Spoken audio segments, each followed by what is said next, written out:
Welkom, een en al. Dit is het programma Eigen Pad. Deze show bespreekt de onderwerpen van het menselijke bewustzijn, moraliteit, manipulatie, natuurwetten, het occulte en alle kwesties die de vrijheid van de mensen op aarde beïnvloeden.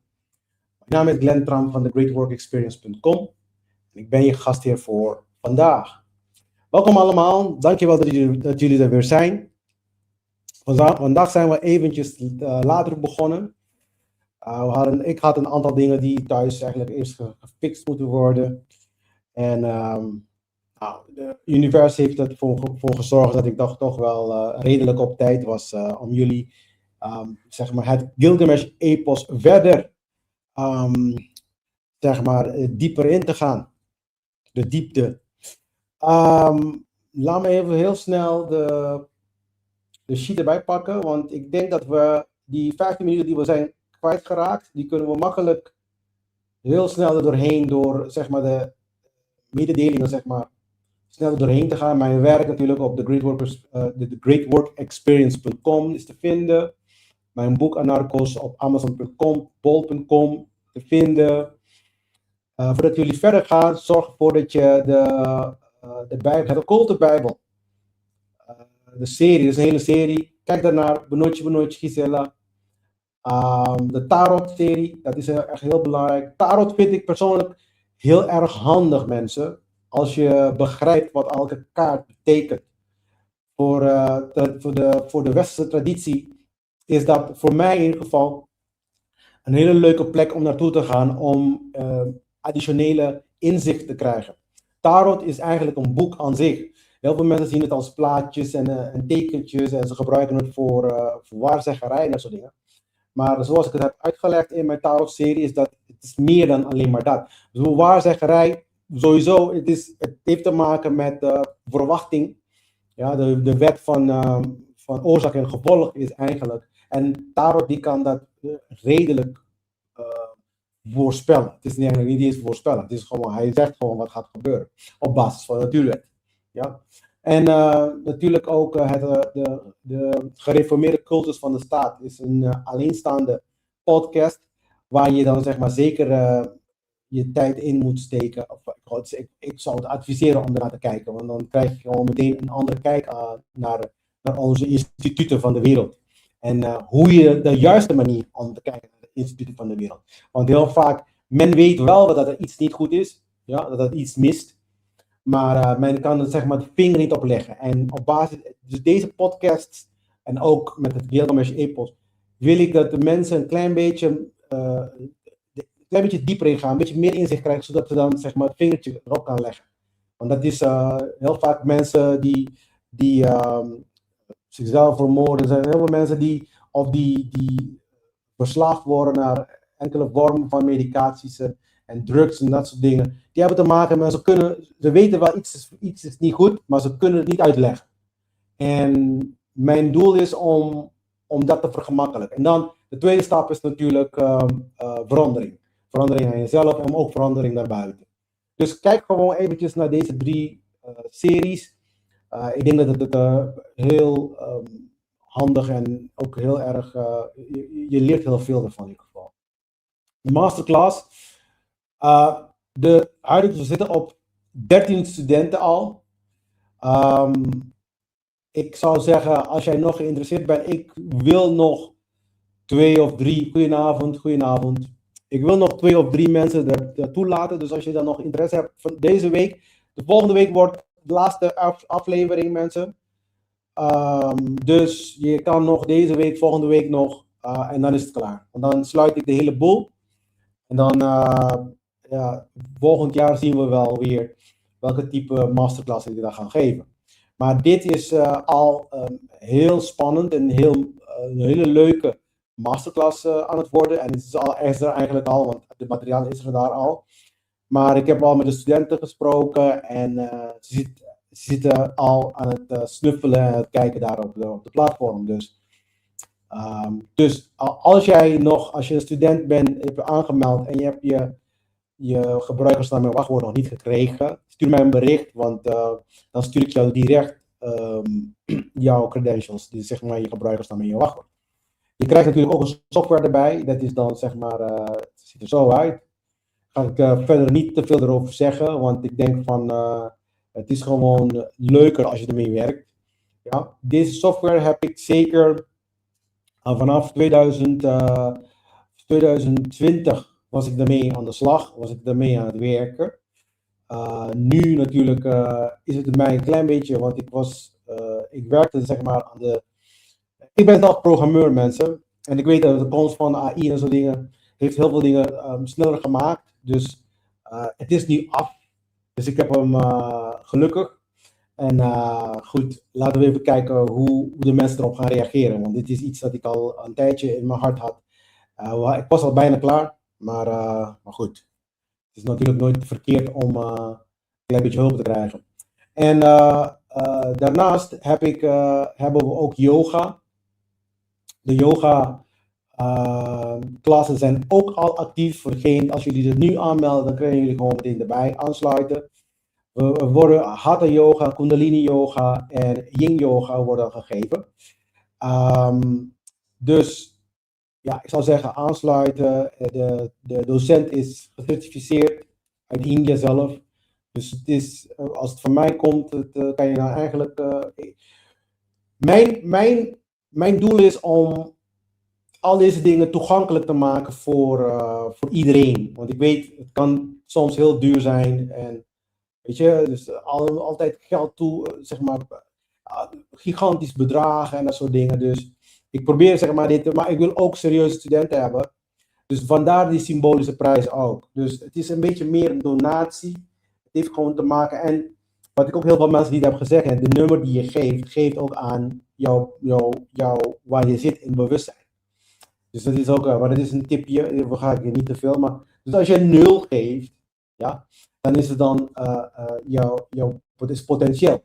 Verandering is potentieel, want dus elke keer de bedrag die je geeft als donatie, geeft ook een beetje aan waar jij zelf zit in bewustzijn. Dus het is wel, het is wel leuk, ja. Oké. Fill the comments with love. Ja, oké. Dan hebben we natuurlijk ook de detox. Detox is ook een heel belangrijk aspect van de groei van bewustzijn zelf. Maar ook van de hele regimen. Dit is eigenlijk ook allemaal de regimen die ik zelf doe. Dus ik bied het niet aan en ik doe het zelf niet. Dat even zo zeggen. Ik ben zelf actief elke dag bezig. Al voor meer dan 7 jaar ben ik al actief want tenminste het eetpatroon en de detoxen en studie vanaf het begin. Dus studie al eerder zelfs. Vanaf 15e jaar ben ik bezig met het occulte en ook zeg maar bijbelstudies en al die dingen. Detoxen ben ik zeker zo'n 7 jaar mee bezig. En yoga ben ik afgelopen 3 jaar. Dus het is geleidelijk bij mij ingepeperd, laat ik het even zo zeggen. Maar iedereen heeft zijn eigen proces, zijn eigen manier om het aan te pakken. Dus ik zou zeggen, je kan eentje pakken of je kan ze allemaal pakken. En dat is dan zeg maar wat ik dan noemde de grote bundel. Dat is iemand die dan zeg maar een versnelde route wil nemen. Dat kan ook wel. Sommige mensen nemen hun tijd en sommige mensen hebben geen tijd. Dus ja, een klein beetje tijd hieraan. Dankjewel Eva voor ja. Ja, dan kan je daar info@thegreatworkexperience.com gaan. Ja, ze is trouwens student hè, Eva. Oké, niets is nieuws onder de zon. Ja, dat betekent ook dat waarheid absoluut is. Ja, dit is iets dat ik continu zeg maar meestal met mensen die denken dat waarheid eigenlijk iets is dat hun creëren. Maar we hebben een collectieve waarheid die we allemaal genereren. Waarheid is niet subjectief. Het is niet dat jij maakt de waarheid niet. Het is objectief. Het is, en het moet ook zo zijn, want anders het is een beetje, we kunnen niet met elkaar omgaan. We moeten nu letterlijk gaan besluiten wat waarheid is. Dit is zelfs iets dat een directeur een van die social media's. Ik heb een keertje een interview van hem gezien. Dat hij zegt van dat de mensheid echt moet gaan besluiten nu wat waar is. Want omdat wij dat niet besluiten, omdat iedereen zeg maar zijn eigen waarheid heeft, creëren we heel veel problemen voor onszelf. Oké? Dus, maar gelukkig in de natuur zelf, inherent in de natuur, zit waarheid ingebakken. Dat noemen we natuurwetten. Ja? Dus er zijn wat ik dan noem twee stromen van waarheid. Ja? Het zijn twee stromen. Dus eentje is inherent in de natuur. En de tweede is de acties die we doen. Dus de dingen die we vandaag doen, die kan je niet wegpoetsen. Je kan het niet gummen. Ja? Alles wat wij doen, is voor eeuwig zo. Dus je kan niet meer zeggen, ik heb het niet meer gedaan. Dat zijn de dingen, de waarheden die wij creëren. Dus we kunnen wel waarheid creëren op basis van onze acties. Niet op basis van onze geloofssysteem. Ja? Wij geloven iets, dus het is waarheid. Nee, het heeft te maken met feiten. Dingen die je dan letterlijk doet in de werkelijkheid. Dat genereert feiten, dat genereert waarheid. Dus als je vandaag hier aan het luisteren bent, kan je morgen niet meer zeggen, ik was niet aan het luisteren naar Eigen Pad. Ja? Dus dat is wat ik bedoel. Dus ik hoop dat dat duidelijk is, maar ik neem altijd een beetje meer tijd voor deze sheet, want ik wil dat het gewoon heel goed binnendringt dat waarheid absoluut is. Wanneer ik praat over absoluut van de waarheid, is dat morgen de zon nog steeds in het oosten opkomt. En nog steeds in het westen ondergaat. Ja? Dit is geen religieuze presentatie, daar heb ik 100 keer over gehad. Sommige mensen denken dat ik in de vorm van geloof aan het verspreiden ben. Het occulte is geen geloof, mensen. Het occulte is ook niet duivels materiaal. Het occulte is simpelweg, het is verborgen kennis. Het is gewoon simpelweg, als je naar school gaat, naar de normale scholen, ja, die basisschool, middelbare school, ja, je gaat daar om kennis te krijgen. Ja? Die kennis, in het begin, is allemaal occult voor je. Je begrijpt geen donder, want je bent nu pas ze gaan je starten en het leren wat 1 en 1 is, bijvoorbeeld. 1 en 1 is 2. Ja, dat is in kwantiteit. Ja, want dat is ook iets, dat is een zijtakje van Terrence Howard.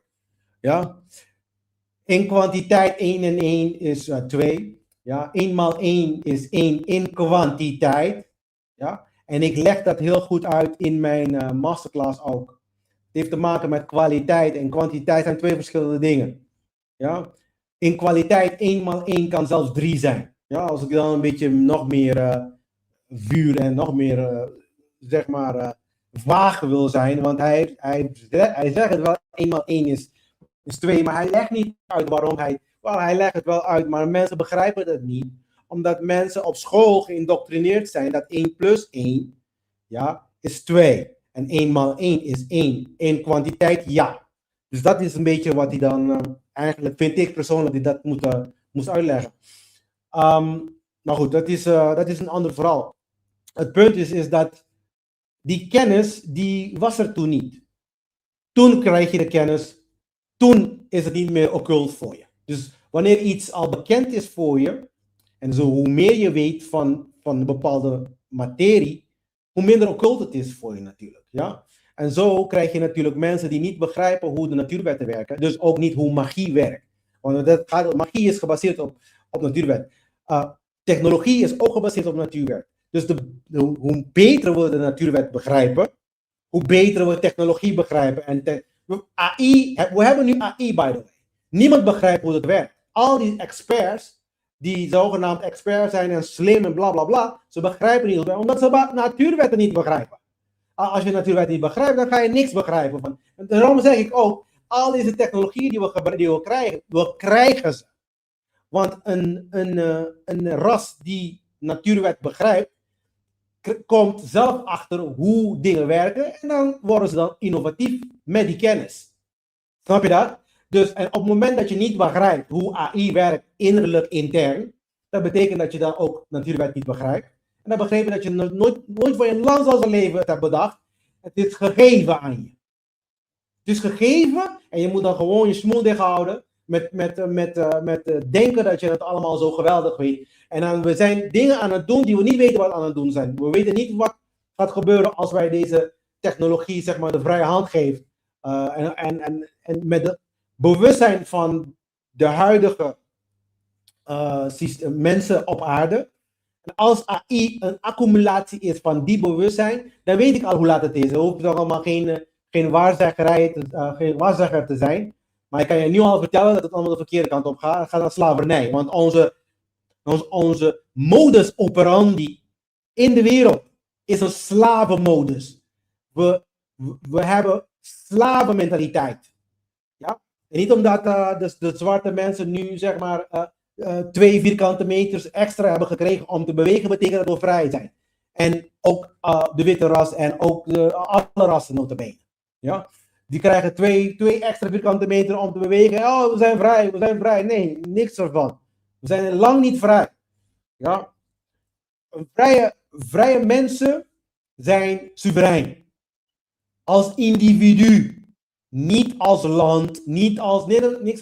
In fact, je kan niet vrij zijn op het moment dat je deze instituten überhaupt hebben. Want die instituten die werken op basis van je gehoorzaamheid. Dus als je niet gehoorzaam bent aan hun, dan zijn ze niet nodig. Dus denk even over na. Maar goed, ik ben niks van deze dingen eigenlijk. Ook geen atheïst, niks van die dingen. Het zijn allemaal onzin die mensen hebben bedacht om nog meer idioterie te doen in hun dagelijkse leven. En dan lopen ze rond met nog meer kromme en corrupte gedachten. Dus geen van die dingen. Ja? Ik ben gewoon een soevereine mens, ja, die op zoek is naar echte kennis. Die end. Dat is het. Dat moet iedereen zijn gewoon. En dan niet lui zijn, natuurwet begrijpen en gewoon harmoniseren met die wetten. Niet denken van, oh nee, God gaat mij zegenen. Ik hoef niks te doen. God gaat het allemaal oplossen. Dat is de omgekeerde dat ik ben. Dat is een geloofsmens. Iemand die gelooft, is zo. Die denkt dat het allemaal in handen van God is. En dat God het allemaal gaat fixen. En dat de problemen van de wereld God gaat het allemaal oplossen. Dat is niet waar. Ze hebben dat nooit zien. Ze hebben dat gegeven. Ze hebben dat ons gegeven zodat we niks doen. Daarom wachten de meeste christenen, de meeste gelovige mensen in het algemeen, hebben altijd een wachtende houding. En dat is zo irritant en het laat zoveel kwaad gebeuren in de wereld. God gaat niks komen fixen, mensen. Het begint hier in jouw gedachten. De corrupte gedachtegangen van de meeste mensen gewoon moet weggepoetst zijn. Ja. Een van de corruptie, ik ga vrij uitpraten nu. Een van die corruptie is dat vandaag gaan we het hebben ook in het Gligamesj Epos. Is het idee van doodgaan. Oh, we leven eenmalig. Dus laten we gewoon het beste van maken. En laten we gewoon ons leven leiden zonder berouw, zonder alles kapot maken die we kapot maken. En laat het verder van de volgende generatie. Dat is het. Ja, onze concepten over dood. Daar gaan we vandaag over hebben. De dood. Ja, wat het allemaal inhoudt. Ja, dus zo zeggen, hou je haks. Interessante presentatie. Nou, dit is met Mesopotamië. Mesopotamië is meer een regio, het is geen land. Het is een regio. Ja, en je ziet daar ook Israël, zit ook deels van Mesopotamië. En je ziet daar ook onderaan, zeg maar, Uruk. Uruk is waar het verhaal van Gligamesj zich afspeelt, sorry. En zie je daar boven de eerste rode knopje, Nineveh. Nineveh komt ook voor in de Bijbel. Maar het is een stad waar de tabletten van Gligamesj zijn gevonden. In fact, waarom zeg ik dit? Want in de periode waarvan de Bijbel zich afspeelt, vooral in Nineveh, in het Oude Testament, want Nineveh is in het Oude Testament. Ja? Dus je kan wel voorstellen dat het Nieuwe Testament nog nieuwer is. Ja, daarom heet hij ook Nieuwe Testament. En het Oude Testament nog meer in het verleden is. Ja? En Nineveh is in die Oude Testament boeken.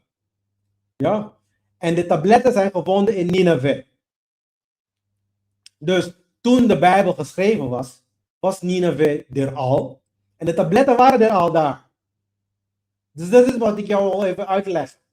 Dus dat de Bijbel niet uit de hemel is komen vallen. God heeft het niet geschreven. En God heeft ook niemand, zeg maar, hoe noem je dat? De geest heeft ook niemand, zeg maar, de woorden gegeven. Of zoals in de islam ook wordt gezegd, moet je je voorstellen. Ja, die hele, ik weet niet, Mohammed of zo, die heeft dan, zeg maar, de geschriften gekregen. Hij kon niet schrijven en lezen, maar God heeft hem gegeven. Het is allemaal mensen, het zijn mensen die verhalen creëren.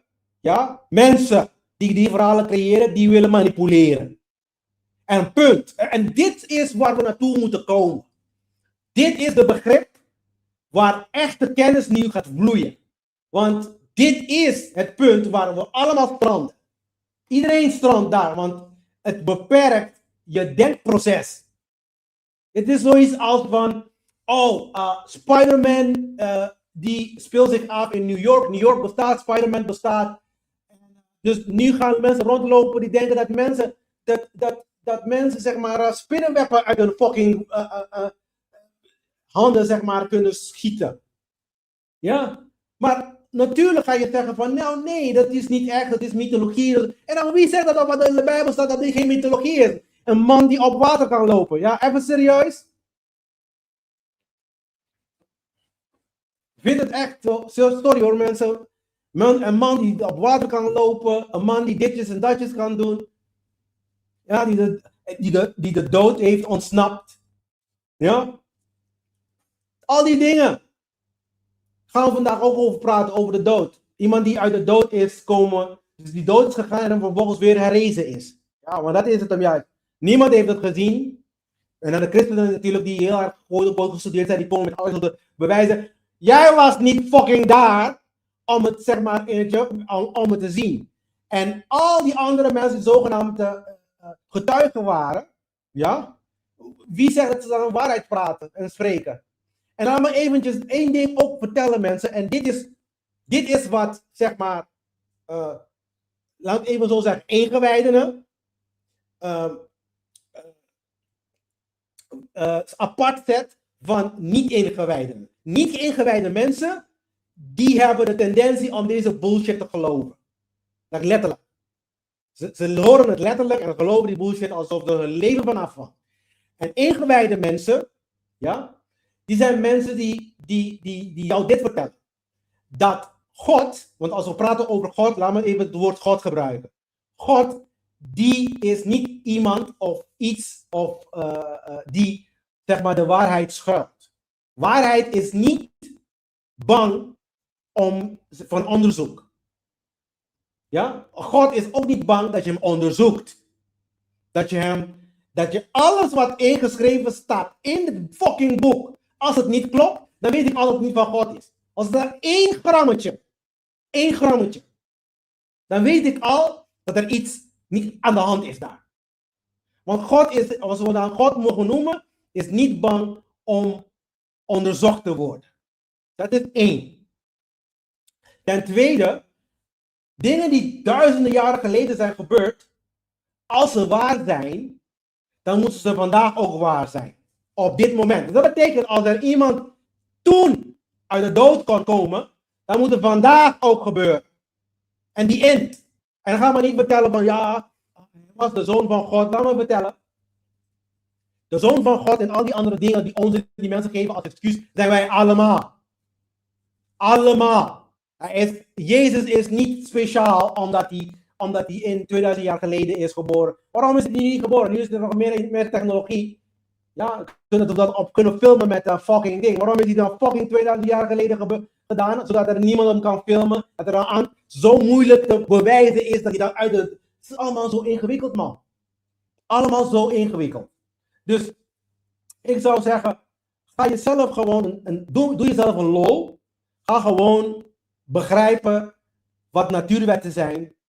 Zoek, begin je tocht, begin je reis. Want dat is het. wat ook de tarot zegt. De eerste kaart van de tarot is de ziel. Het heet de dwaas in het Nederlands. Een slechte naam. Maar ik begrijp ook wel waarom ze hebben het letterlijk uit de Engels genomen. De fool. Maar de fool is ook een transliteratie. Dus een transliteration. Dus een vervorming van het woord de soul. De ziel. Dus het is de ziel die binnenkomt in vlees. Lijkt het verhaal bekend als die van Jezus, dat God in vlees is gekomen, ze noemen hem Emmanuel fucking well. Ja? Dus het is precies hetzelfde verhaal die de tarot ook vertelt. Maar je hebt natuurlijk de ingewijderde versie, dat is dan zeg maar, de tarot geeft dan de ingewijderde versie, dat je begrijpt wat de fuck aan de hand is. En je hebt natuurlijk de Bijbelse versie, van het geloofgedeelte, wat mensen geloven, gewoon letterlijk wat de fuck in het boek staat. Nou, het Gligamesj Epos is een van die boeken. Het is een mythos. Daarom zeg ik ook vanuit het get-go, het is een mythos. Ja? Dus het is niet dingen die dan echt gebeurd zijn. Sommige dingen wel, maar praten over een gigant in de bos en dat hij dan gevochten heeft en Umbaba en al deze dingen. Het verwijst naar een bepaalde kwaliteit, goddelijke kwaliteiten. Of de kwaliteiten of bewuststaten van de mensen. Daar wijst hij naar. En we moeten gewoon gaan leren als volwassenen te lezen. Het lijkt alsof mensen in de kleuterschool zitten. Begrijpend lezen is deel van. Hè?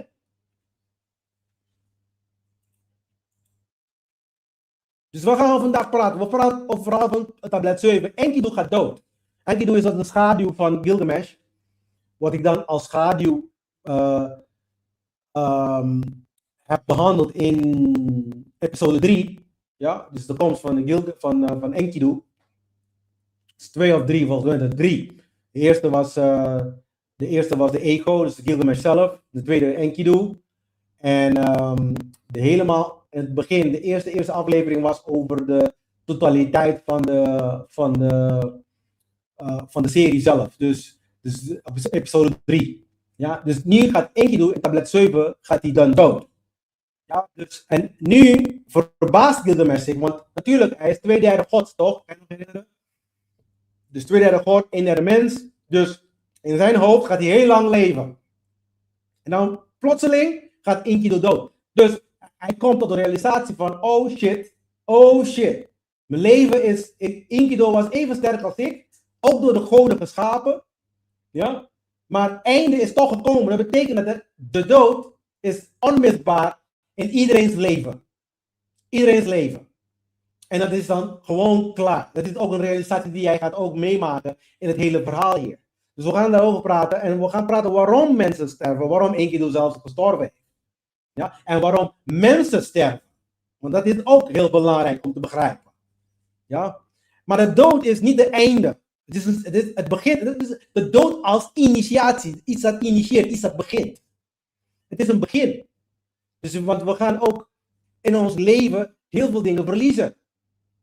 Ja? We praten over waarom mensen bang zijn voor de dood. Dat is een van de eerste dingen die ik heb besproken, ook in mijn podcast. Ja? De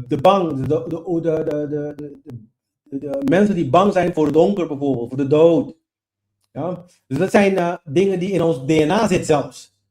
En de donkeroccultisten weten dit. Misschien jij weet het niet, of misschien weet je het wel, maar je begrijpt het niet. Ja? Want als je dat begrijpt, echt begrijpt, en dan mensen komen en zeggen van, wel, je moet prikken, want anders ga je dood. Je moet dan begrijpen dat dat ook een manipulatietechniek is. Hè?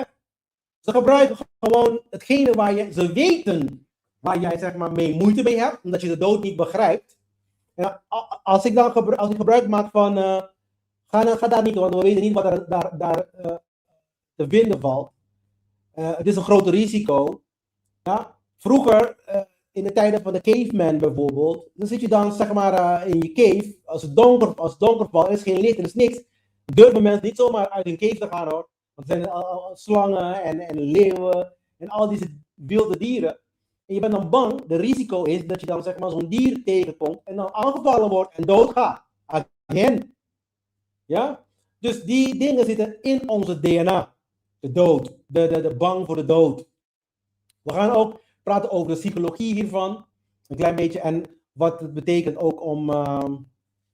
wat het eigenlijk betekent te sterven. Wat het daadwerkelijk sterven is. Wat daadwerkelijk sterven betekent. Zeg maar. En natuurlijk gaan we een beetje de tarot te bespreken. De doodkaart. De doodkaart is een hele belangrijke. Heel veel mensen, de waarzeggers, die zien de doodkaart altijd als iets slechts. En dat is ook waarom je kan zien dat ze ook fonisch zijn. Ze zijn neppe zeg maar, tarotisten, als ik het zo mag zeggen. Ja? Ze zijn neppe occultisten. Ja, altijd als ze dan komen zeggen, oh, dit is heel slecht. Maar de andere ook, de hanged man. Dat is dan zeg maar de man die omgekeerd zit. Ik weet niet hoe het heet. De hangende man, volgens mij heet het ook gewoon in het Nederlands. Ja? Dat is een van de meest mooiste kaarten van de hele fucking deck. Maar natuurlijk, de niet-ingewijdenen, de neppe tarotisten, deze mensen die dan zogenaamd jouw leven kunnen voorspellen, die zullen altijd zeggen van ja, iets verkeerd komt eraan, bla bla.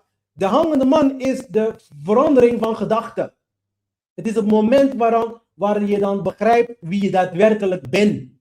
Het is een, en dan zie je ook, daarna komt ook de kaart van justice. Want dan begrijp je de natuurwetten. Maar met de huidige bewustzijn die we nu hebben, en daarom zit hij ook omgekeerd met zijn voet als een 4. Dus hij verwijst naar de kaart nummer 4. En kaart nummer 4 is de kaart van de emperor. Dat is dan zeg maar de keizer. Ja? En de keizer, wat brengt de keizer? Structuur. Dat is dan zeg maar wat een man moet zijn, structuur brengen. Nou, structuur in gedachten. Daarom is het een hangende man, verwijzen naar nummer 4. En op zijn hoofd is aan het, zeg maar, zit een bepaalde gloei van de zon, van verlichting. Dus de meeste mensen lopen rond nu, ja, in de donker. En wanneer ze hun gedachten omdraaien, dan komt er verlichting. Dat is wat die kaart eigenlijk aangeeft. En dan de verlichting naar de natuurwetten toe. Want de volgende kaart is de kaart van justice. Gerechtigheid. Oké? Daarom zeg ik ook dat de switch die ik vorige week over heb gehad van gerechtigheid en kracht. Want dat is dan Aleister Crowley. Voor de mensen die niet weten. Aleister Crowley heeft zijn eigen tarot deck. Want het heet de Tot deck. Ja, en hij heeft dan zeg maar nummer 8 met nummer 11 omgedraaid. Maar als je dat doet, dan krijg je dan verstoor je eigenlijk de evolutie van de ziel. Ik begrijp wel waarom hij dat heeft gedaan, maar het is geen goede. Het helpt wel met het begrijpen van een aantal concepten, maar het verstoort zeg maar de algehele verhaal van de tarot zelf. Dus daarom ben ik geen voorstander om die switch te doen. Maar goed, ik heb hier de poort. Wanneer alles wat je bent sterft. Hier had ik eerst, wat als jij niet bent wat je denkt dat je bent. Daar had ik hier eerst, kan je nog over vertellen? En nu komen we op het punt om te zeggen van, wanneer alles wat je bent sterft. Ja? Dus vandaag gaan we, de kern van onze presentatie is verlies, dood, sterfelijkheid, rouw, ontwaken en crisis. Wanneer crisis komt. Crisis verwijst ook naar de toren. De torenkaart. Ja.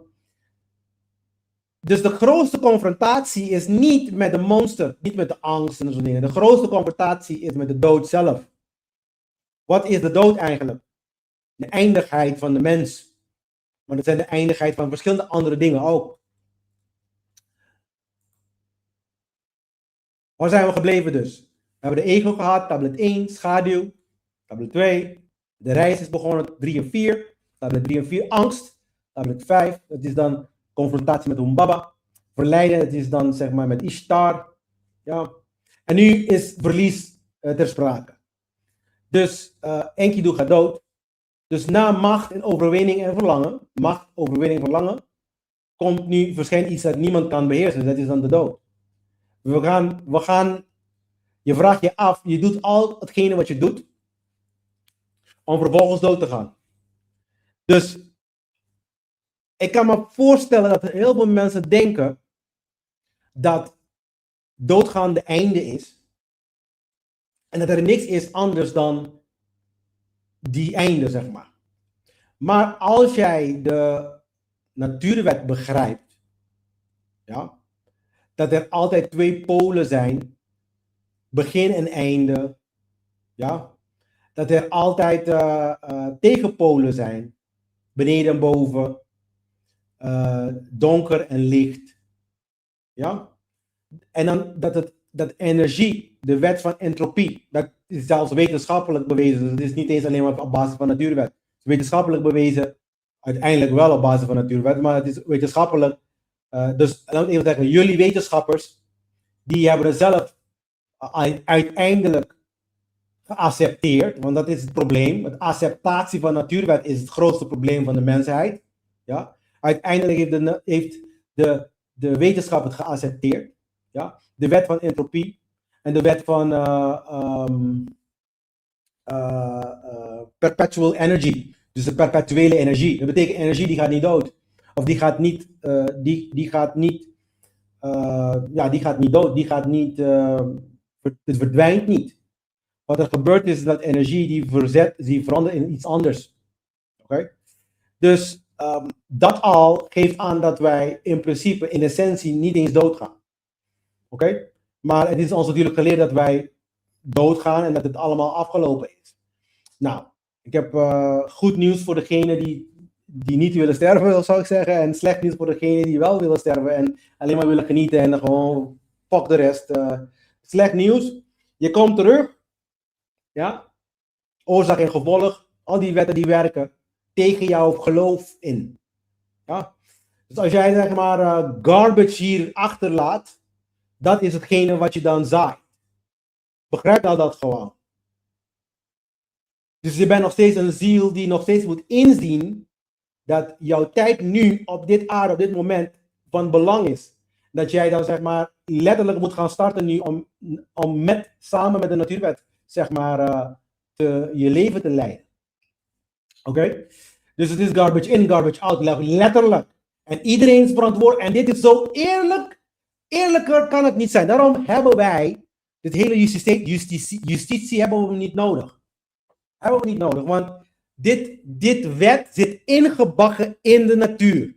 Wat jij zaait, dat zal je oosten. En dit heeft de Bijbel niet bedacht trouwens.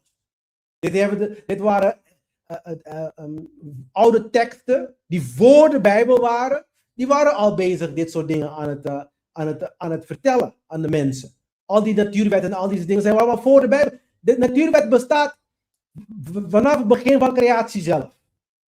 Bestaat deze wetten. En de Bijbel is een verwaterde versie die een aantal dingen uitlegt.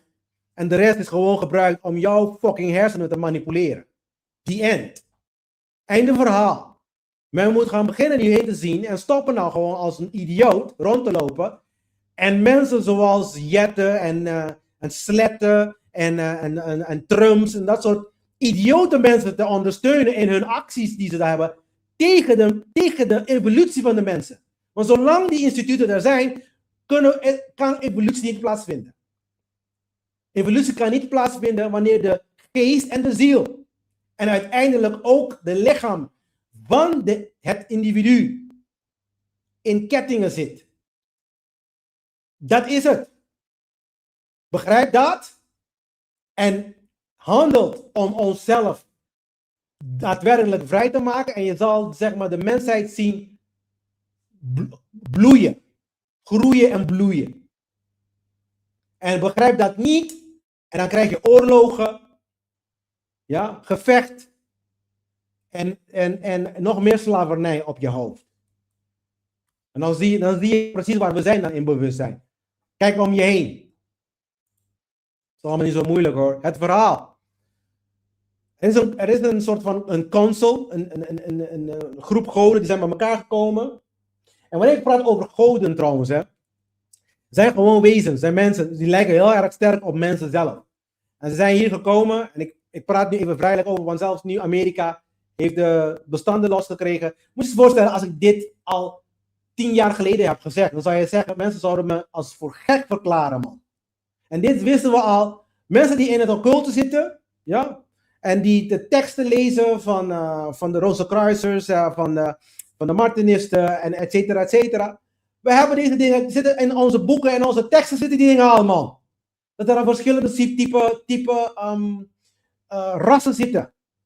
En nu pas komt het door de regering en iedereen gelooft het. Maar wanneer de mensen komen en die zeggen dingen die dan zeg maar echte kennis zijn, word je dan schuin gekeken op een of andere rare reden. Maar in ieder geval, deze wezens die komen bij elkaar en zijn gewoon, ze noemen zichzelf dan de Council of the Gods, de bijeenkomst van de goden. En ze spreken oordeel uit op Enkidu. Dus Enkidu, die wordt dan ziek. Ja, hij verliest zijn kracht en dan vervolgens sterft langzaam. Gilgamesh, die kan niks doen natuurlijk. Ja, de meeste mensen kunnen niks doen tegen de dood. Wanneer het in ieder geval voor de deur staat, dan ben je eigenlijk al te laat. Maar Gilgamesh kon niks doen. Dus, en hij begrijpt het ook niet natuurlijk, want hij denkt dat hij dan al de tijd van de wereld had, omdat hij God is. En hij breekt. Dus het is het enige. Dus op een gegeven moment, de dood is het enige als wij niet luisteren. Dan is de dood de enige die je gaat breken. Dus dit is ook geen waarzeggerij. Dit is hoe het werkt. Hoe het werkt in de werkelijkheid. Ja, je gaat eerst, zeg maar, vechten. Tegen Humbaba, kan je zeggen. Je krijgt dan macht. Overwinning. En verlangen. Wanneer dat allemaal, als je dat allemaal, het is allemaal gelukt in je leven, komt er dan zeg maar de volgende stap. Oh, je wil nog niet luisteren, je wil niet begrijpen dat je dan volgens de natuurwet moet leven. Ik heb je de macht gegeven die je wil krijgen. Dat is wat de machten van de wereld nu zijn. Ze krijgen de macht. Ja, ze staan er toe. Gilgamesh heeft Humbaba verslagen omdat het universum hem toestaat. Ik weet niet dat het goed toestond. Ja? Het is toegestaan toen de tijd. Maar dat betekent niet dat het zuiver is. Ja? Dus het is toegestaan dat de politieke partijen, religieuze instituten bestaan. Maar dat betekent niet dat ze zuiver zijn. Dat kan misschien een middenweg zijn voor een diepere les. En die les die moeten we nu gaan leren nu. Want we zitten wel veel te lang in de kleuterschool. Veel te lang.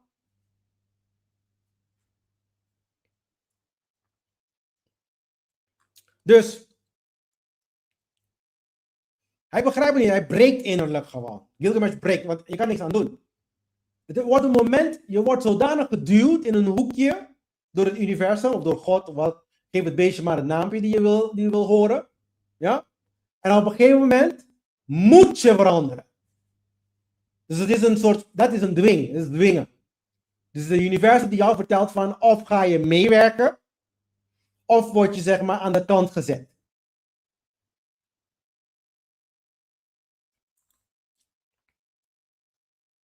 Maar waarom sterft Enkidu eigenlijk? Enkidu die sterft niet zomaar. Enkidu die heeft samen met Gilgamesh zelfs, hebben ze dan natuurlijk de hemelstier gedood. Ze hebben Humbaba gedood. En ze hebben dan dus overtredingen van verschillende grenzen.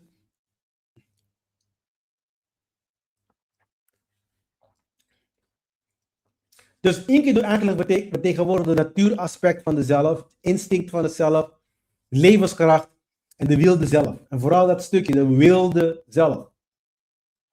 Het gedeelte waar je dan er is geen rem op. Ja? Dus wanneer hij sterft, want niet vergeten, Enkidu is de schaduw van Gilgamesh zelf. Het is een lelijke aspect van Gilgamesh. Ja? Dus eigenlijk een stukje van Gilgamesh, maar de schaduw is niet altijd slecht, zeg maar. Ja? Dus in dit geval, het verhaal van Gilgamesh, bracht hij ook bepaalde verlichting aan Gilgamesh. Ja? Dus de sterfgeval van Enkidu betekent ook automatisch dat een stukje van Gilgamesh is ook overleden. Dus het held in dit geval heeft zijn spiegel verloren. Hij heeft zijn broer verloren. En heeft voornamelijk zijn evenwicht verloren. Dus dat is eigenlijk gebeurd met het sterven. Omdat ze de grenzen hebben overschreden. Niks is gratis in de wereld. Niks is gratis. Ik ga het nog een keer uitleggen. Niks is gratis. 0. Wat jij zaait, dat zal je oogsten. Dus als je niks zaait, krijg je niks. En als je iets krijgt van niet zaaien, hou je pruik vast, want iets komt eraan. Dat je alles weer kwijtraakt. Dus de energie, de universe, die praat niet in terminologieën van geld. Geld is een soort, is magie, is alchemie. Magie heeft te maken ook met je geloofssysteem, mensen. Ja, het heeft niks te maken met, dat ik dan zeg maar van lood goud kan maken. Iedereen weet dat je dan niet van lood goud kan maken. Het is een proces. Als je een ander metaal van wil maken, is er een proces bij nodig. Dat is juist ook het magie. Dus als ik jou eerst iets laat zien en dan vervolgens laat ik jou iets anders zien en dan lijkt het alsof het in 2 seconden is gebeurd. Dat is waarom marketing ook magie is. Het is een vorm van magie. Technologie ook. Het is een vorm van magie. Het is heel kinderlijk om magie te zien alleen maar als, dat je dan een soort van Houdini-achtige persoon ziet daar met een konijn uit zijn hoedje. Het is entertainment. Het is geen magie. Oké? Dus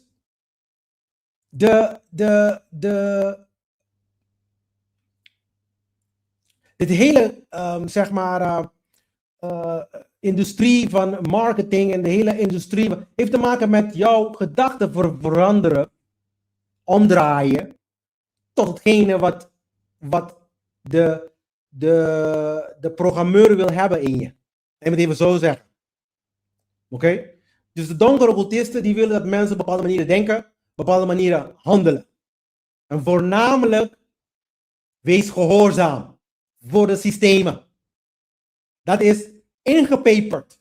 Dan word je vanaf toen je klein, dat is magie. En dan zie je gewoon hoe mooi het werkt.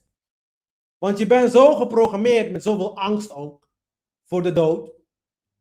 Voornamelijk dat als we dan voor de televisie komen en zeggen van Hata, of hoe noem je dat, Hanta-virus en COVID 1, 2, 3, 4 en 2 miljoen en al deze dingen. Oh, het is beter dat je toch wel binnen zit hoor. En mensen gewoon, die schrikken zich dood en ze gaan allemaal alles doen. Want dat is wat ze willen, gehoorzamen en punt. En dan jij moet soeverein genoeg zijn en jij moet zodanig jezelf hebben onderbouwd en zodanig jezelf de reis bent begonnen, ja, dat je je niet laat afleiden en meenemen in dit soort onzin. Want zolang je dat doet, blijf jij en de rest van de wereld als een fucking slaaf. Begrijp nou gewoon hoe de natuur werkt. Begrijp nou hoe jouw eigen lichaam werkt. De natuur, innerlijke natuur werkt. En respecteer dat for fuck's sake. Dus als jij gewoon om 8 uur is er aangekomen, je lichaam begint moe te worden, je gaat niet zeggen van laten we het om 1 uur, 2 uur, 3 uur slapen. Wanneer de zon is de echte koning. Ja, begrijp dat nou gewoon. Wanneer die dan opkomt, betekent dat je je fucking ogen moet openen en ga de dag beginnen. Wanneer je naar beneden gaat, betekent dat je dat je moet gaan slapen. Ja, met die gehoorzaamheid, laat me het even zo zeggen, komt vele malen meer voordelen. Je gaat langer leven, et cetera, et cetera. Tekort aan slaap, tekort aan leven ook, sneller dood. Ja, hoe meer wij de natuurwetten respecteren, hoe meer voordelen we hebben als mens. Hoe meer we dan zeg maar scheid hebben aan de wetten van de natuur, hoe korter ons bestaan. Dat is wat ook gebeurd is met Enkidu. Overschrijding 2 keer. Nou, het is tijd om Enkidu zeg maar te roepen. Het is klaar. Dus dat is het hem juist. Naar McDonald's gaan en Kentucky en is overschrijden, grenzen overschrijden van het lichaam. Je respecteert de wetten van de natuur niet van het lichaam. Begrijp dat al gewoon. En je gaat me niet vertellen, ik was ook daar hoor. Als ik jullie vertel hoeveel troep ik in mijn lichaam heb gestopt. Voor de eerste 30 fucking jaren van mijn leven. Symboliek hiervan. Wat betekent de dood? Het is niet alleen maar lichamelijk dood. Ja? Maar ook verlies van identiteit. Verlies van controle. Verlies van zekerheid. Dit zijn allemaal vormen van doodgaan. Dit is ook het einde van je fucking illusie. Het is ook een vorm van doodgaan. Soms sterft een relatie, een carrière. Dit is een belangrijke wereldbeeld. Onze wereldbeeld die moet gezonder worden. Voor de meeste mensen. En een versie van jezelf. Je moet transformeren naar goddelijkheid. Dat is wat Jezus representeert. De echte, zeg maar, symboliek. De echte, wat Jezus vertegenwoordigt. Jouw transformatie naar een meer goddelijke wezen. Met de goddelijke kwaliteiten. Er zijn goddelijke kwaliteiten.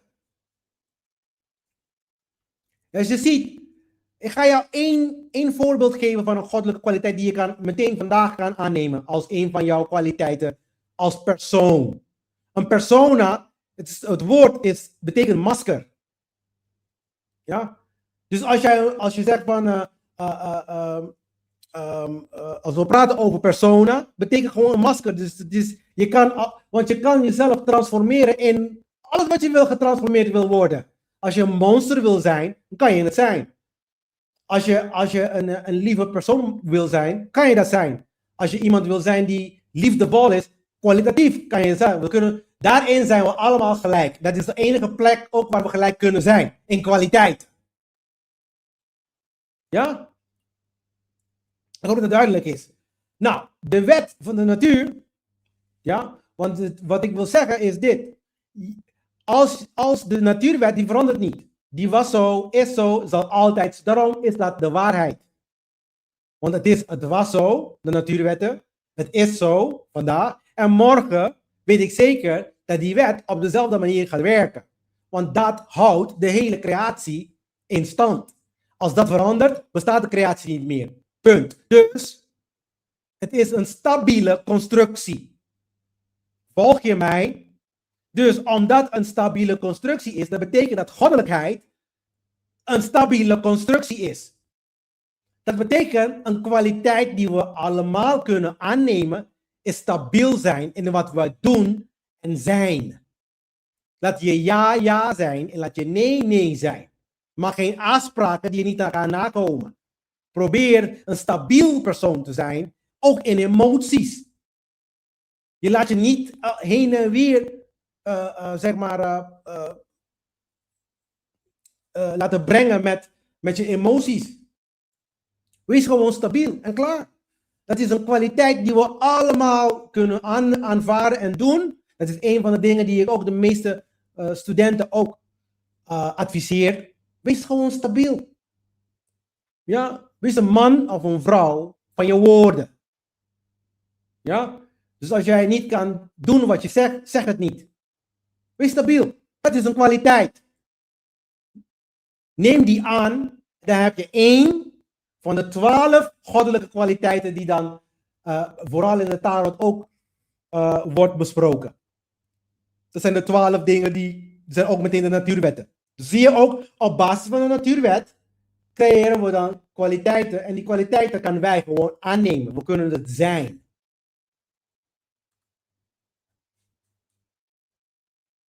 Stabiel. Discipline ook is er één van. Wees gewoon een gedisciplineerd persoon. Dat zijn al deze dingen die mensen niet willen zijn eigenlijk. Heel weird hoor. De huidige generatie die wil niks van die dingen zijn.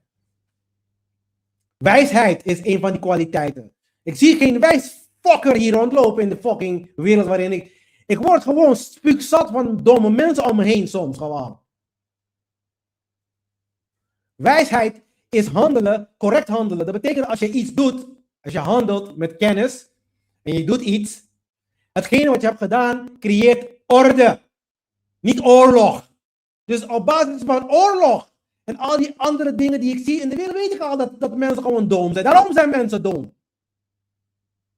En dan gebruiken ze de domme constructies die ze hebben zelf voor zichzelf hebben gemaakt, om zichzelf slaaf te houden, willen ze gebruiken om zogenaamd terug te draaien de domheid die ze zelf hebben. Dus dan gaan ze dan zeg maar meer geld stoppen in politiek en meer geld stoppen in religie, zodat God het kan fixen en politiek het kan fixen. Good luck. Want de wereld werkt niet zo.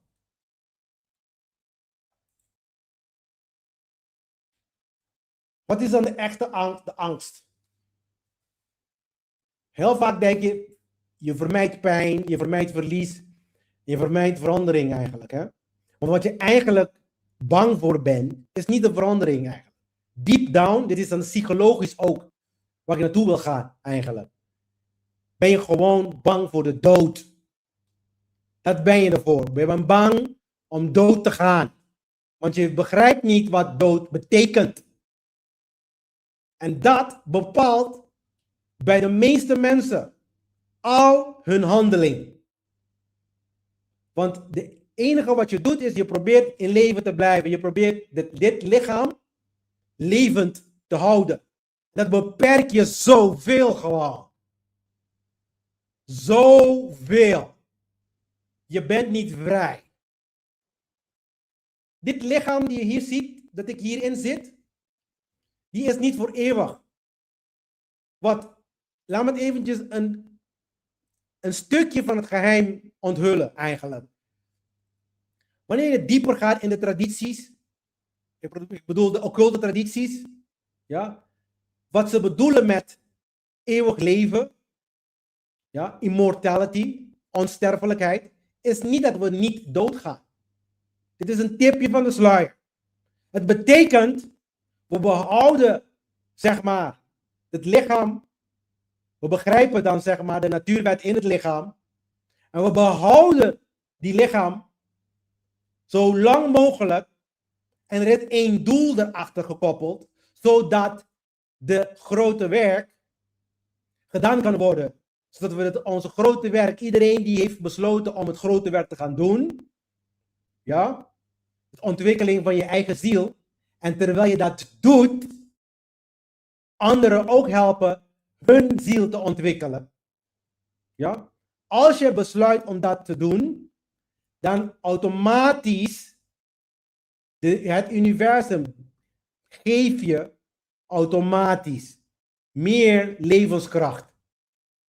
Ik hoop dat dat duidelijk is, mensen. Dit is een tipje van een sluier. Ik weet niet dat ik dat überhaupt mag zeggen. Maar dan begrijp je dat gewoon. Zolang dat niet gebeurt, zolang jij niet besluit het grote werk te gaan doen, wordt geen 1 grammetje extra dag in je fucking leven gegeven. Niet eens 1 minuut. Integendeel, je gaat sterven net als Enkidu. Het gebeurt snel.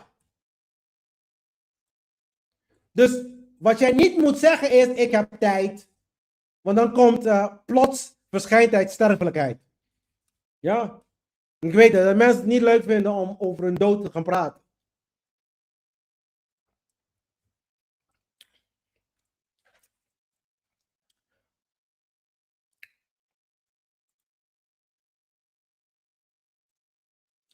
Hoe neemt dit eigenlijk in de moderne van? Sowieso, je bent bang van de dood sowieso. Maar het komt ook voor in burn-out. Waarom krijgen mensen burn-out? Waar ben je bang voor? Alsof ze dan iets te... Weet je wel? Waarom? Scheiding. Allerlei typen scheidingen. Verlies van geliefden. Ouder worden. Ja? Allemaal, zeg maar, vormen van angst. Doodgaan. Ziekte. Zie je waar Dit zijn de onderwerpen waar ze jou zodanig bang kunnen krijgen om jou te manipuleren omdat je doodgaat. Ja, je wordt je geconfronteerd met je sterfelijkheid. Ja? De ego wil niet doodgaan. Daarom is Gilgamesh zo plotseling zo verbaasd. Want Gilgamesh vertegenwoordigt de ego zelf. Die wil niet doodgaan. En wat gaat de ego doen? Dat ga je zien volgende week gaan we het hebben over de zoektocht en de terugkeer van Gilgamesh, van de ego. Op het moment dat de dood als remedie, als medicijn verschijnt voor de ego. Want als de ego niet wil leren, dan gaat de dood de ego breken. Ja? Dat is letterlijk hetgene wat jij angst voor bent. Dat is letterlijk hetgene wat het universum gaat gebruiken om je te breken. Zodat je voor één en voor al begrijpt dat er krachten zijn in het universum die alles bepalen. En dat jij deel bent van die krachten. Sterker nog, jij bent die krachten. Jij hebt het gemaakt toen jij op een ander niveau van jezelf. Laten we het even zo heel snel uitleggen. Ja? En dat elke aspect van jezelf moet meegaan aan de grandieuze en de geweldige plan dat heet leven. En als je tegen leven ingaat, dan heeft zeg maar de wetten die je zelf in werking hebt gezet, er tegenin te gaan natuurlijk. Die herstelt zichzelf, die balanceert zichzelf. Zodat jij weer een kans krijgt om mee te werken in plaats van tegenwerken. Dus al deze dingen zijn onderwerpen, ziekte, zijn onderwerpen die ze kunnen gebruiken om jou te manipuleren, omdat je bang bent om dood te gaan. Ja? Dus als ik iets bedenk met deze punten die ik hier noem, ik bedenk er iets, in het geval van ziekte bedenk ik dan coronavirus en hantavirus en al die andere fucking virussen die je maar gaan bedenken, dan kan ik je manipuleren, dan kan ik je bewegen van A naar B. En dat is het probleem. Depressie, identiteitscrisis. Heel veel mensen die hebben dit ook. Ja. Het is het moment waarop mensen gaan beseffen ook van wie ben ik? Zonder dit, zonder macht, zonder controle, zonder verlangen. Wie ben ik? Dat is wat tablet 7 over gaat eigenlijk. Wie ben je daadwerkelijk? Als we al deze dingen weghalen van je leven, al die dingen die jij zo geweldig vindt, als je ze allemaal weghaalt. Iedereen vooral die jongeren waarmee ik praat, die zitten te lullen over, ja, ik wil rijk zijn, ik wil dit zijn, ik wil influencer zijn en ik wil machtig zijn en ik wil celebrity zijn. Maar wie ben jij als we al deze dingen van je wegpakken? Wat de fuck blijft er over? Heel vaak blijft er niks over. Het is gewoon nul, niks, nada. En ik heb de neiging, als ik met mensen omga, niet te kijken van wat ze hebben als materieel. Te kijken wat de ziel meedraagt. Wat het is. Ja? En dat zie je heel makkelijk op basis van hun gesprek, hun gedrag, hun denkwijze. Oké? Want heel vaak zijn er elementen van, ik bepaal mijn waarheid. Ja? En ik respecteer een ander in hun waarheid. Kind of bullshit, kind of gedachte. In plaats van mensen te vertellen van, luister, je hebt niet je eigen waarheid. Je creëert het op basis van je geloofssysteem. Je creëert de werkelijkheid op basis van wat je in gelooft of begrijpt. Dus ik wil iedereen uitnodigen om te begrijpen, dan handelen.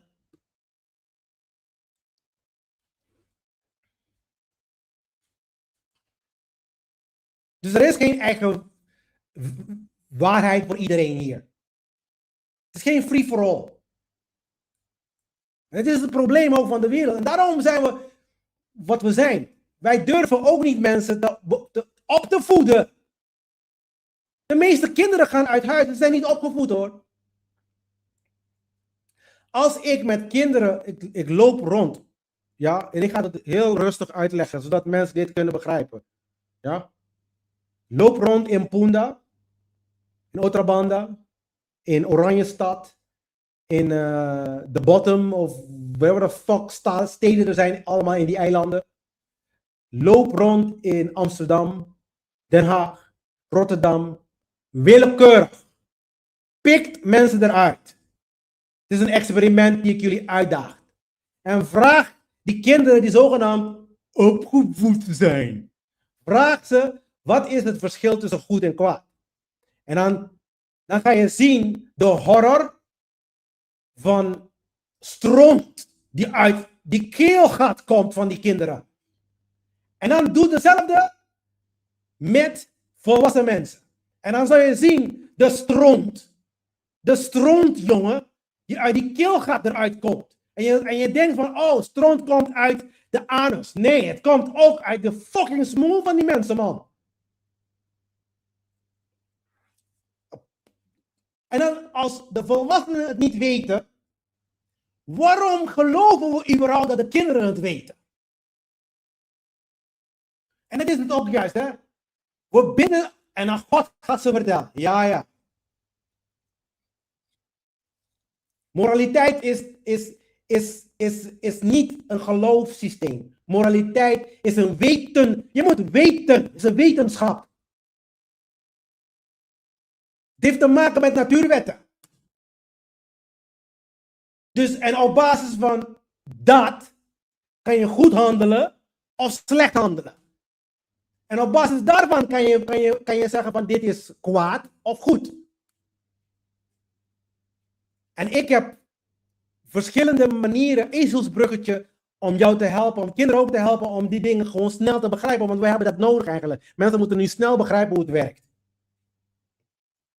Ja? Ik zeg altijd, als het geen kwaad doet aan een andere bestaand wezen. Het moet hem niet vermoorden, zijn vrijheid wegnemen. Het moet niet stelen. Ja? Elke vorm van stelen is hier van toepassing. Niet stelen. Als dat het geval is, als je niet steelt, dan is het 99% zeker dat wat je aan het doen bent oké is. Het moet geen slavernij creëren voor onszelf. Het moet het niet vermoorden. Dus in onze voedingsindustrie, waar wij dan zeg maar pesticiden en gif spuiten over ons eigen eten, is dat moreel. Dat is kwaad. Dus het hele systeem is een fucking kwaad systeem.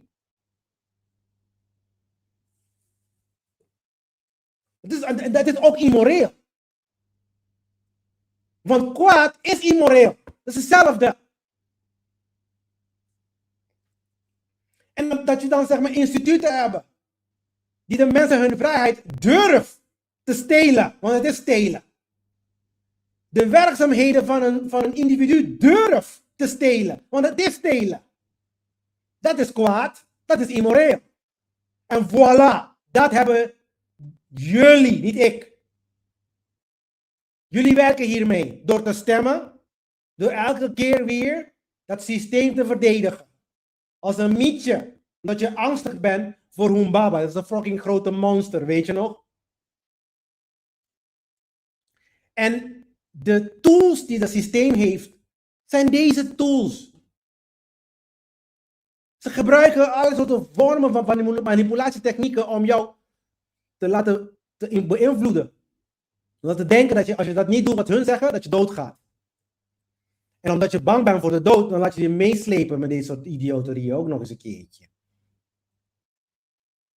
Maar wat gebeurt er daadwerkelijk bij verliesmensen? In de eerste instantie ga je ontkennen natuurlijk. Ja, woede. Je gaat proberen te onderhandelen. Dat is ook een stukje dat ik ook heb meegemaakt. Je probeert te onderhandelen, want je wilt iets niet kwijtraken. En verdriet is natuurlijk een van de meest erkende in de lijst zelf. Ja. Wanneer je iets verliest, dan word je droevig. Want je denkt, het is het einde van de wereld. Maar het is uiteindelijk de confrontatie met de realiteit. Het is de natuurwet. Volgens mij was het gisteren, vandaag of gisteren, was ik met iemand aan het praten. En ik zeg van, heel veel mensen zien het leven als een soort van, het is 1 miljard. Het is een $1 billion business. Het is either you make it or you don't. Of maak je het of maak je het niet. Maar het leven is helemaal niet dat. Het leven heeft te maken met je eigen evolutie. het heeft niks te maken van dat als je een goede business hebt, dat je het maakt in het leven. Het is allemaal onzin, man. En dan wanneer dit soort dingen gebeuren, wanneer er crisis komt in je leven, het is het universum die jou waarschuwt van, luister, ga je nu zeg maar stoppen met onzin. Dat is eigenlijk wat het universum zegt. En echt daadwerkelijk aan jezelf werkt. Je moet aan jezelf werken. Aan je gedachtegang. Studeren. Ja, duidelijk zijn. Studeren. Begrijpen hoe de natuur werkt. Begrijp hoe je lichaam werkt. En doe iets aan. Doe iets aan jezelf en doe iets aan de wereld. Maak de wereld een plek waar iedereen in vrijheid kan leven. Waarbij jij in vrijheid kan leven, je kinderen later in vrijheid kan leven. Snap je dat? En waarbij jij ook gezond kan leven. Doe alles wat je kan nu om dat te realiseren. Wees niet bang. Maar eigenlijk wat gebeurt is, dat psyche probeert vast te houden, terugdraaien en te ontsnappen. Dat is wat gebeurt.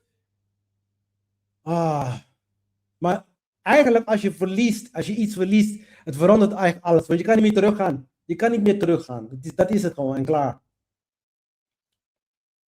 Dus natuurlijk is de doodkaart de kaart voor de tablet 7. Je ziet ook hier, de dood representeert, de dood op de tarot is geen slecht ding. Het is transformatie. Je moet doodgaan, want anders kan je niet transformeren. Punt. Je kan niet veranderen door hetzelfde te denken. Door hetzelfde te doen. Er is geen verandering mogelijk. Daarom zeg ik ook, mensen willen verandering brengen.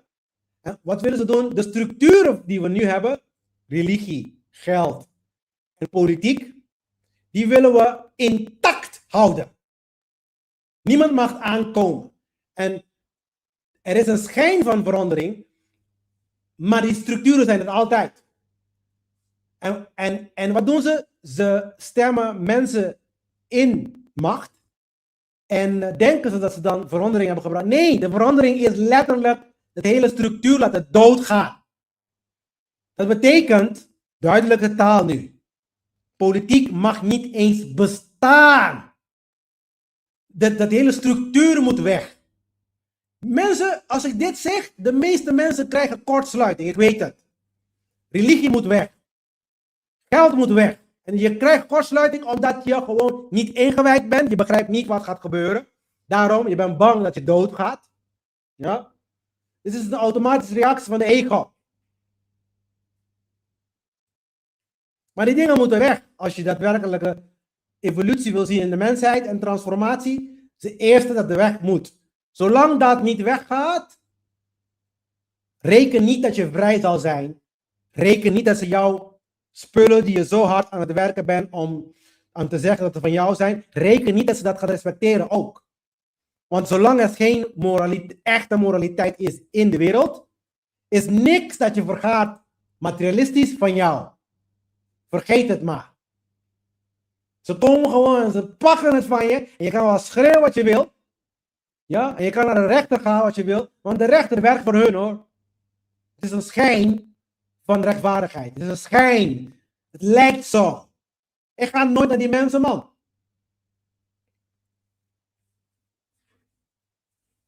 Voor hulp in ieder geval. Ik verdedig mezelf. Ik hoef ook geen advocaat te hebben. Ik ga gewoon daar staan. Ik verdedig mezelf. Ik heb altijd met al deze instanties direct gesproken. Nooit niemand erbij gehaald. Want ik heb gewoon scheidsziek aan. Ik ben gewoon scheid aan hun. En ik praat ook soms en ik praat ook hard zo. En ik zet de camera aan voor ze. En al die mensen die het systeem ondersteunen, zijn gewoon dom. En daarom geven ze een potje les van moraliteit. En dan deep down in hun ziel raak ik een snaar. Meestal raak ik een snaar. Want ze begrijpen het wel op een gegeven moment. De hoop is natuurlijk dat ze dan het hele werk ontslagbrief indient en gewoon daadwerkelijke diensten gaat verlenen aan de mensheid. Problemen van de wereld oplossen in plaats van slavenstructuren ondersteunen. Dus de doodkaart is een transformerende kaart. Het is de kaart die, wanneer je het ziet, heeft te maken met verandering. En het komt eraan op het moment dat jij besluit, dat jij bijvoorbeeld de reis wil gaan beginnen, dan gaat dingen dood in je leven. Relaties die je had, vrienden, die gaan allemaal weg. Heb je niet gemerkt, heel vaak, dat gebeurt de meeste mensen herkennen dit wel. Ja, en als je dan dit pad neemt, dan is het ben je helemaal eenzaam. Dus de vraag is dit. Wat sterft in jou? Oude overtuiging, dat is hetgene die ik wil aanmoedigen. Vooral de religieuze mensen die dit podcast horen. Helemaal uit liefde kom ik. Ja, helemaal uit liefde. Duizenden jaren, we zijn nog niet veranderd. En ik kom uit liefde, mensen. Oude overtuigingen, die moeten gewoon weg. Laat die ding sterven, man. Je wereldbeeld. Laat het sterven. Het heeft gewoon, je moet een lens hebben. Het heeft geen toegevoegde waarde. Om te geloven dat, dit is een voorbeeld, hè, mensen. Er zijn meerdere voorbeelden, maar ik spreek heel vaak naar christenen, want de meeste mensen zijn christenen in de westerse wereld. Ja? Maar het geldt natuurlijk voor elke religieus persoon. Oké? Want elke religieus persoon die heeft een plek op de aarde waarin ze geloven dat God daar is, op een of andere rare reden. En dat God hun mensen het beloofde land hebben geloofd. Ja? En al deze onzin, in het christendom noemen ze dat Zionisten. Ja, in islam en dat soort dingen, is allemaal Mekka en weet ik veel allemaal. Mensen, deze geloofssystemen, deze wereldbeelden, die zijn daar gezet, zodat ze jou een bepaalde gedachtegang kunnen geven. Want ze begrijpen dat uit die gedachtegangen voortvloeien acties. Oké? Het heeft geen toegevoegde waarde om mensen in het Midden-Oosten te vermoorden. Ja? Om vervolgens te zeggen, ja, dit is het plek van God. Met andere woorden, God moet vermoorden om te laten zien dat hij God is. Als God zo geweldig groot is, waarom kan hij niet gewoon in de islam, in de christendom, bereiken wat hij wil bereiken, zonder één ziel kapot te maken? Waarom kan hij dat niet doen? Dat klinkt voor mij alsof het een zwakke God is. Ja? En zoals ik altijd zeg, fuck je God dan. Want als je God niet de zielen die hij zelf heeft gecreëerd kan besparen voor zijn fucking plan, ja, dat hij dan zeg maar moet vermoorden en dan vervolgens moet hij daar naartoe gaan en steel al hun huizen en hun spullen en hun bronnen van hun, die uit de aarde komen, dan zeg ik met een grote fucking stem, fuck je God. Want het is niet de echte God. En nu begrijp je ook waarom er zoveel divisie is in de wereld. Want het is gewoon een politieke agenda, mensen. Het is gewoon Trump tegen Poetin. Maar van vroeger. Met islam tegen Jodendom. Of islam tegen christendom. Het is zo onzinnig, man. En mensen zeggen, en dan komen mensen ook op YouTube die zoveel tijd hieraan besteedt om Bijbelse teksten uit te leggen, zodat hun geloof, zeg maar, de ware geloof naar voren komt, alsof hun, zeg maar, de oplossing hebben. Nee, Jezus aannemen in je leven met een versje zeggen, heeft geen toegevoegde waarde. Heeft geen toegevoegde waarde. Jouw acties hebben heel veel toegevoegde waarde. Wat je doet. Ja? Je gaat ook niet schuilen achter het systeem, want de natuurwet die kijkt voorbij die dingen. Hè? Dus ga me niet zeggen, ja, ik doe mijn werk, Glenn, ik ben een politie en een soldaat, ik doe mijn werk. En dan sturen ze je naar Afghanistan, of weet je wel, wat de fuck daar weer, dan ga je schieten. Schieten en dan geef je sletten en Trump de schuld. Nee hoor, ze hebben ook deel van de schuld, maar jij krijgt de meeste schuld. En jou moet betalen. Jij moet betalen. De universum gaat jou ook laten betalen. Jij krijgt de meeste wat ze dat noemen in het oosten karma. Maar het is gewoon actie-reactie hoor. Dat bestaat ook in je gedrag. Wat je zaait, dat zal je oosten. Het is een wet van het universum. En die beheerst ook de gedrag van mensen. Alle natuurwetten beheersen het gedrag van de mensen. Ze beheersen alles in het iets. Daarom zijn ze ook die kracht, die wetten. We noemen dat in de christendom zijn ze arkengelen. Archangels. Dus oude identiteit laten sterven, man. Overtuig je, laat die dingen sterven, man. Die onzinnige dingen. Relaties, dingen die niet werken voor je. Gooi maar in de fucking prullenbak, man. Het zijn mensen die in je leven komen. Dat is gewoon lastig. Gooi die in de prullenbak, man. Er zijn genoeg vrouwen en mannen die rondlopen. Verlangens. Zekerheden. Soms wil je zekerheid hebben, die dingen die geen zekerheid kan. Sommige dingen kan je gewoon, weet je niet zeker. En punt, klaar. Laat los gewoon. Laat het maar sterven. De meeste mensen proberen verlies te vermijden trouwens. Dat is een soort van automatische reactie. Maar de ingewijden, zoals ik dus, ja, en ik hopelijk jij ook, ja, zien sterven als een kans voor wedergeboorte. Oké? Daarom zeg ik ook altijd, in alles wat ik kwijtraak in het leven, zie het als een kans voor iets nieuws. Want dat is de echte leven. In het echte leven dingen gebeuren. Je raakt dingen kwijt. Het kan je verdriet geven, maar kijk, er komt iets nieuws ervoor terug. Ja? Dus al deze dingen die je dan zogenaamd bang bent om kwijt te raken, don't worry. Want dat is de manier hoe de universum balans brengt in het geheel.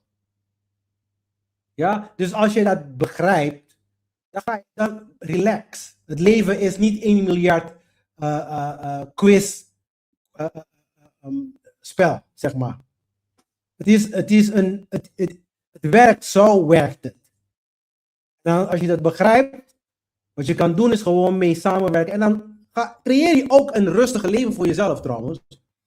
En ook een mooiere, want dan ben je open voor nieuwe dingen. Ja? En dan komen mogelijkheden naar je toe.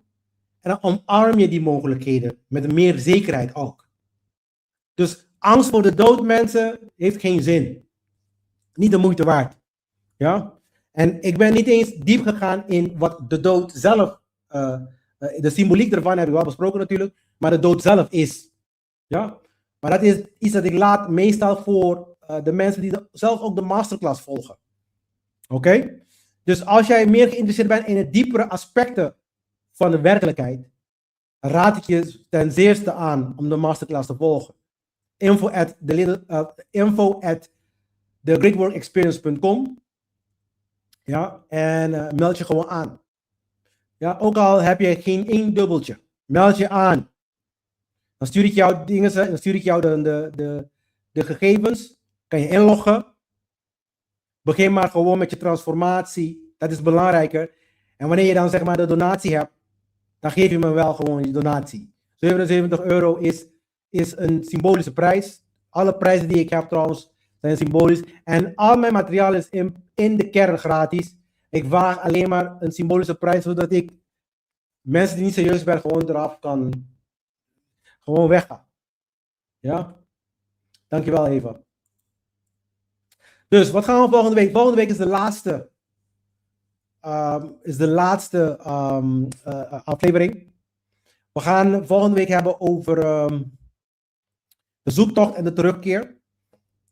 Je gaat zien dat Gilgamesh op zoek gaat naar onsterfelijkheid. Want hij kan niet accepteren dat de dood bij hem ook zal komen. Dus een soldaat of verliezer gaat zeggen, ik kom thuis, dus jij gaat dood. Volgens mij is het dood van je ziel, van je lichaam. Ja. Wel, volgens er zijn verschillende Roosekruisers materiaal erover. En ook vrijmetselaren en de Martinisten. Die geven aspecten van de dood. Laat me het kort houden, zo in ieder geval. wanneer iemand doodgaat, er zijn verschillende lagen van het lichaam die een transitie plaatsvindt. Dat noemen ze dan in de wetenschap, noemen ze dat de decompositie. Dus je lichaam aan de ontbindingsfase. Ja? Je begrijpt wel dat moleculen energetisch worden ze bij elkaar gebracht, ontbonden. En als die energie zeg maar verdwijnt, dan laten de moleculen zich los. Dus er is verschillende lagen die dan zeg maar, 6 lagen, zelfs 7. En er zijn sommige Roosterkruisen materiaal die zeggen zelfs 12. Dat is nog eens leuker. Maar er zijn dus verschillende lagen, ja. En de kernlaag daarvan kan je zeggen dat het de ziel is, kan je zelf zeggen. En die ontbindt zich niet zomaar. Dus het is eigenlijk de krachten die laten we het even zo noemen, de natuurwet gebruikt, zijn adhesie, cohesie, aantrekking, afstoten. Dat zijn de krachten, dat zijn de 4 krachten die de natuurwet gebruikt. Om alles tot stand te brengen. Dus aantrekken is om de moleculen bij elkaar te houden. Afstoten is om ze uit elkaar te halen. Adhesie, cohesie is ook een mooie vorm van samenvoegen. Mengen. Ja? Maar goed, ik laat het hierbij. Maar de dood is, hebben we tenminste een beetje gesproken. Dan begrijpen mensen hopelijk in het algemeen wat het allemaal inhoudt. We kunnen dieper in, maar natuurlijk, nogmaals, dat heeft meer tijd nodig. En dat hebben we niet altijd op deze manier via eigen pad. Dus volgende week gaan we de zoektocht en terugkeer gaan we bespreken. Dus Gilgamesh natuurlijk die weigert dat hij dan sterft. En hij zoekt onsterfelijkheid en de vlucht voor, zeg maar, de vlucht voor eindigheid, die start dan. Hè? Dus de vraag is eigenlijk van, kan de ego ooit ontsnappen van de dood? Dat is dan de vraag die iedereen zich moet stellen. Ja? En dat is ook de reden waarom ze tegen mensen zeggen, wees gewoon een lieve persoon, man. Het heeft helemaal geen zin om een klootzak te zijn. Luister, mensen om je heen, die vertellen je wat je bent, hè. En om me heen, ik weet dat heel veel mensen die hebben een hekel aan hetgene wat ik zeg. Want ik praat heel bot en open. Ja, ook voor televisie. Maar de mensen om me heen, die voelen zich veilig. En de mensen om me heen, die zeggen continu tegen mij dat ik best wel lief ben hoor. Ook al zeg ik het zelf. En daarmee sluiten we zeg maar, de presentatie van vandaag, mensen. Ik hoop dat jullie hebben genoten. Zoals ik altijd zeg, en ook heb netef 6 en Maat. En ik zie jullie volgende week fris en fruitig weer, mensen. Tot de volgende week.